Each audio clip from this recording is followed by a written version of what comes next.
partons pour la Chine. Oui. Dites-moi, mais ce que vous allez me raconter me fait froid dans le dos. C'est un peu effrayant, c'est vrai. Racontez-nous. On va parler de Big Brother aujourd'hui. On va pouvoir, écoutez bien, le but des Chinois, pouvoir identifier n'importe qui dans la rue en moins de 3 secondes. Exactement, en utilisant des outils de reconnaissance faciale extrêmement sophistiqués. Et donc on peut imaginer ce scénario qui est aujourd'hui courant dans certaines villes, à Shenzhen par exemple, dans le sud du pays. Vous êtes au passage piéton, vous traversez, dommage, le petit bonhomme était rouge. Ah, alors une caméra vous filme, va vous identifier en moins de 3 secondes, va savoir que c'est Jean-Jacques Bourdin qui a traversé la rue au mauvais moment. Vous allez recevoir une amende, évidemment, mais non seulement ça, mais en plus votre visage avec votre nom et votre identité va être diffusé en 4x3 sur des grands écrans publicitaires aux intersections, histoire de bien vous faire honte. Vous voyez, donc c'est une illustration parmi d'autres du système de surveillance généralisée que la Chine est en train de mettre en place. C'est-à-dire qu'ils ont un système, ils ont en gros les photos de 1 milliard ou plus d'1 milliard de citoyens. Ils couplent ça avec les images qui sont récoltées par 176 millions de caméras de vidéosurveillance. Il va y en avoir le triple dans 2 ans. Donc vous imaginez déjà le nombre de caméras de vidéosurveillance, et on va pouvoir à partir de ça identifier n'importe qui, identifier un suspect dans une foule, parce qu'évidemment ils mettent en avant les raisons de sécurité, mais on voit bien les dérives que ça peut entraîner. Vraiment, on voit les petits joueurs à côté. Je ne mettrai plus jamais les pieds en Chine. Mais attendez, comment voulez-vous aller vivre dans un pays, même George Orwell? Bien sûr.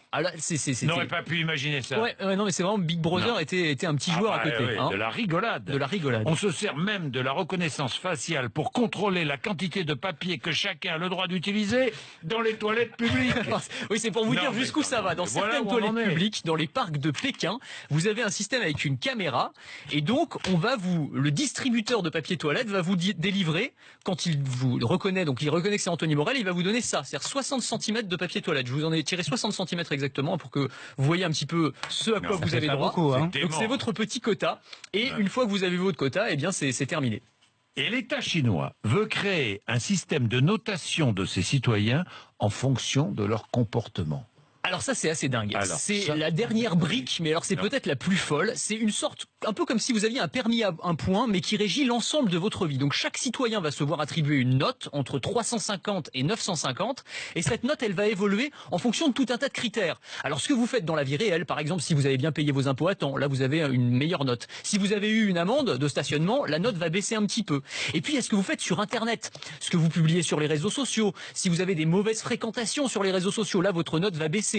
Et même ce que vous achetez, par exemple, si vous achetez souvent des couches, bon, vous êtes un parent, donc plutôt responsable, donc votre note, elle augmente. En revanche, si vous achetez plein de jeux vidéo, c'est que vous êtes un peu immature, vous êtes insouciant, donc votre note, elle baisse. Et cette note, elle va avoir un impact sur plein de choses. C'est-à-dire que si vous avez une bonne note, vous allez avoir des prêts plus facilement, vous allez pouvoir louer une voiture sans caution. Et mais si vous avez une mauvaise note, vos enfants pourront pas s'inscrire dans la bonne école, et vous raterez sûrement la promotion que vous deviez avoir au boulot.